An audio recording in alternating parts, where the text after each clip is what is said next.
2020년 8월 19일 새벽 묵상입니다. 오늘 말씀은 로마서 11장 28절과 29절 말씀입니다. 복음으로 하면 그들이 너희로 말미암아 원수된 자요, 택하심으로 하면 조상들로 말미암아 사랑을 입은 자라. 하나님의 은사와 부르심에는 후회하심이 없느니라.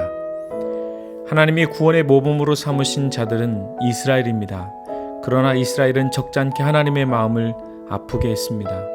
하나님과 원수가 되기도 했고 그들은 하나님을 모른 채 살아가기도 했습니다. 이스라엘 백성이 하나님께 흡족한 백성이었으면 얼마나 좋겠습니까? 그런데 이스라엘은 하나님의 은총을 입고도 모질게 살아갑니다.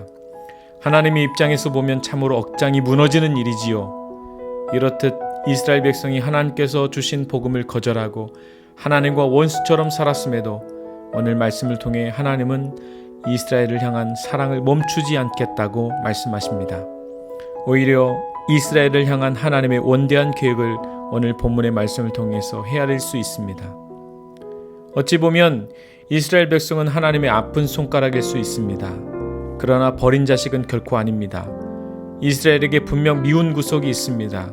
그러나 하나님은 여전히 내 자식이라고 말씀합니다.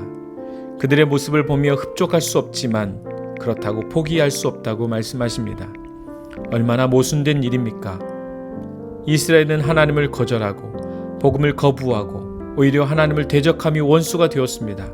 그러나 하나님은 그들을 포기하지 않으십니다. 오히려 끝까지 사랑하리라 작심하십니다.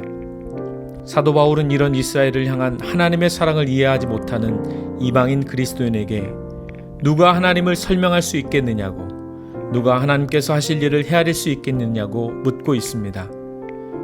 결국 이스라엘이 복음을 거부한 일로 이방인들에게 복음이 전해지게 되어 교회가 세워졌습니다. 이스라엘이 하나님과 대적한 일은 몹시 마음 아픈 일이지만 순종하지 않은 이스라엘 통해서 모든 사람이 하나님의 긍휼을 입게 된 것입니다. 하나님의 구원의 원대한 계획은 이방인도 구원하고 이스라엘도 구원하는 것입니다. 사랑하는 성도 여러분, 하나님은 사랑이십니다.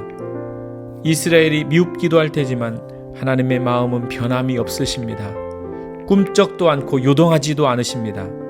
이런 하나님의 마음이 우리를 향하고 있습니다. 너희들이 혹 미운 구석이 있어도 나는 결코 너희를 포기할 수 없다. 그러므로 우리는 고린도전서 7장 28절 말씀을 주목해 보아야 합니다. 형제들아, 너희는 각각 부르심을 받은 그대로 하나님과 함께 거하라. 우리의 결단은 하나님 안에 거하는 것입니다. 오늘도 우리를 한결같이 사랑하시고 영원토록 긍휼을 베푸시는 하나님의 품에 안기길 원하며 날 구원하신 하나님을 찬양하기를 주님의 이름으로 축원합니다.